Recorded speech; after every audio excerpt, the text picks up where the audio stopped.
See if you notice anything odd. And welcome again Just listen. to the MGM Grand Garden Arena here in Las Vegas, Nevada. Tonight, NBC Sports brings you Premier Boxing Champions.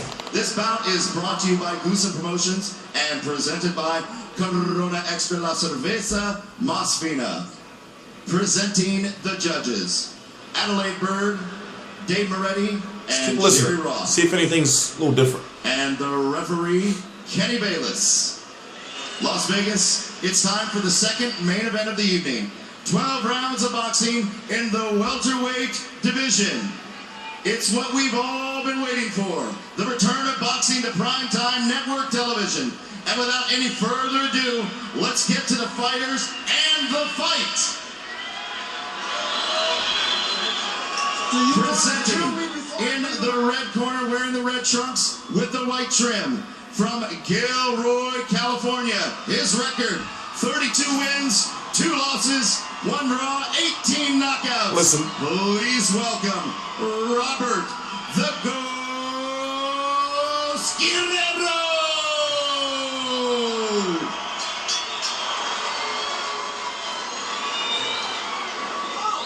And his opponent fighting out of the blue corner, entering the ring wearing white trunks with the blue trim. Hailing from Largo, Florida, his undefeated record stands 24 wins, no losses. 21 of those wins coming by way of knockout. Please welcome Keith, one-time Thurman.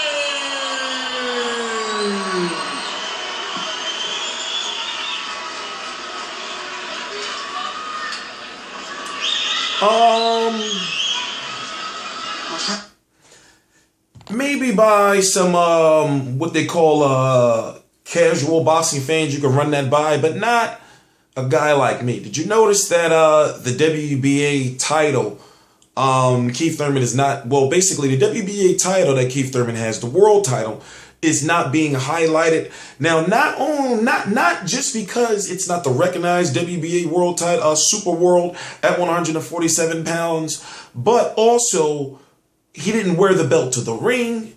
Even the announcers and the commentators spoke nothing of the belt. They may have said he was a champion. And looking at all this stuff, looking at it logically, how can we not think that Al Haymon's going to try to make his own belt now? Thank you, Al Haymon, by the way. But how can we not try to think? Well, how can we not think now that he may be making his own belt? That when now that you look at the name Premier Boxing Champions, PBC, doesn't that sound like a belt? The PBC 147-pound title, the PBC 140-pound title. Doesn't that sound like a title? You know, so like I said, maybe by the casual fans, as they call them, you can run, like, you know, you can slip that by them. But for a guy like me, when I see Keith Thurman, okay, all right, for example, I would have thought to myself that it would be Guerrero versus Thurman, not Thurman versus Guerrero, you know, but the fighters have been billed as Thurman versus Guerrero. So I figured, okay, they're highlighting him because he's the WBA champion. But then when we look at the fight, we don't even know, like, what if Robert Guerrero would have won, for example? Would they have presented Robert Guerrero with the belt?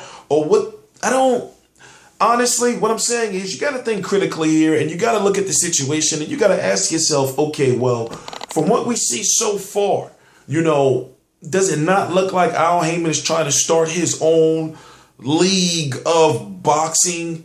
Does it not look like right now that he's moved on to network television, and basically he's, you know, it looks like he may be trying to move on without the sanctioning bodies, the WBC, the WBO, the WBA, and the IBF.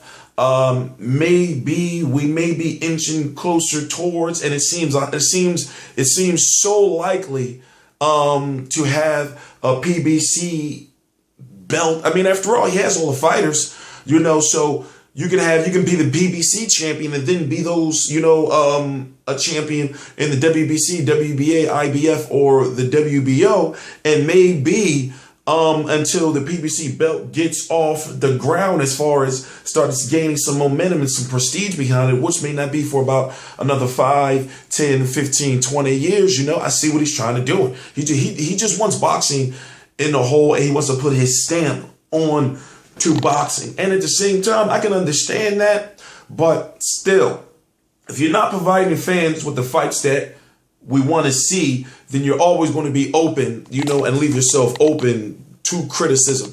And when I say criticism, a lot of criticism. So, as I said, just go back and look at the event. I have it on DVR, and I just realized that they just, it was no Adrian Broner stepping up, moving up in the WBC rankings. Did you notice how during HBO or Showtime telecast or ESPN, they'll show who's in a division and who's ranked where in each division, as far as titles are concerned. They didn't do none of that this show. They didn't highlight the sanctioning bodies in any way, shape, or form. Also, we talked about before when it comes to a promoter. Right now, Goose and Tudor and Lou DiBella, they're the promotional conduit for Haymon Boxing. So basically, you'll have a guy like John Molina fighting Adrian Broner. Voila. You got the promoter for this card, even though you don't see anywhere where it says Goose and Tudor or DiBella as far as screenshot is concerned, but still, I'm sure they're being well taken care of on the business standpoint. So, and at this point in time, it's like this. It's either you're with Al Haymon or you're against him. But to rate the overall, show, a lot of fans have been upset with the commentary. Layla Ali did good because see, it's something new. A female world champion. She got straight to the point. Fans dug it. Overall, and I'm talking about looking at the feedback from a few thousand fans, maybe even more over the last 10 hours or so. So the commentary, Marv Albert's got to get on his game. Now, it's not about him actually being a hardcore boxing fan. I don't know if he is or isn't.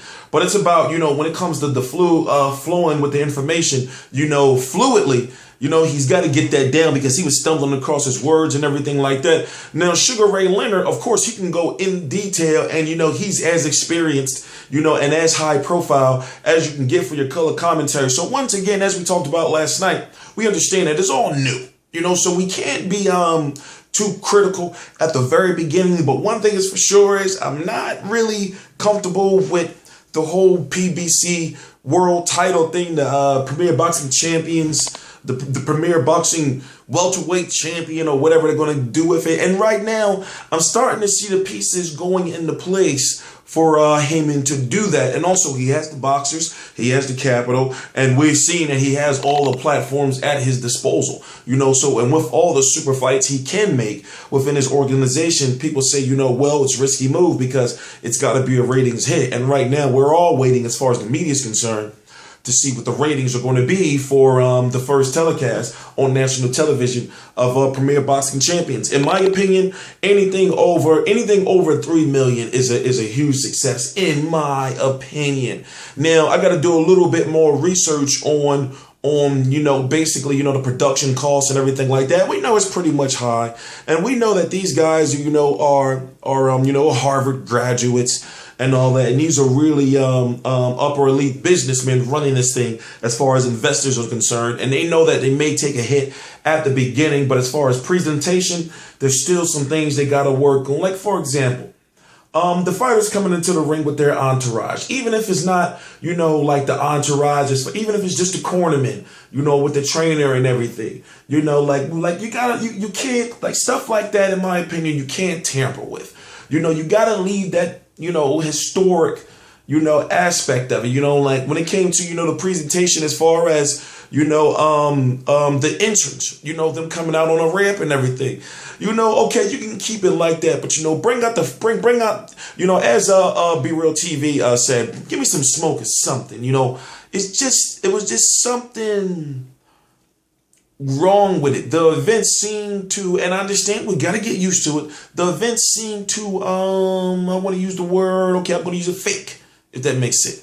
It didn't seem, like a genuine boxing event. It didn't feel, in my opinion, don't get me wrong, the build up, everyone was hype. And yes, I did enjoy the event. Robert Guerrero versus Keith Thurman saved the event, in my opinion, of course, as far as excitement is concerned. But still, it didn't really feel like a boxing event to me. It really felt like some like a special, like an NBC special, an NBC boxing special, or something that was going to be only happening like once a year or something like that. So as far as that's concerned, I mean, if you really look at it, I'm sure they know that there's going to have to be some improvement. So we just have to wait, and see how it plays out. But as far as this PBC championship thing, this Premier Boxing Championship, that's something to really pay attention to. And also remember, they didn't highlight like the titles, and I'm thinking to myself, then we got Danny Garcia versus Lamont Peterson is not a title fight. And then if Danny Garcia wins, whatever, or loses, whatever the case may be, he's got to fight Victor Postol, who's another top ring fighter. It's really, it's really a lot of stuff going on, behind the scenes, so I'm interested to see how all this plays out. But anyway, I am T Street Controversy. This is T Street Controversy Live. I cover every single major fight live. I'm going to be covering every single card of PBC on NBC, PBC on CBS, PBC on NBC Sports, PBC on CBS Sports, PBC on Spike TV, PBC on BET, PBC on, Bounce TV, PBC on maybe ESPN2, PBC on whatever channels that there is going to be. It's probably going to be PBC on TV1. I'm T Street Controversy. This is T Street Controversy Live. I cover every single major fight live. T Street Controversy, RealCombatMedia.com. Please subscribe.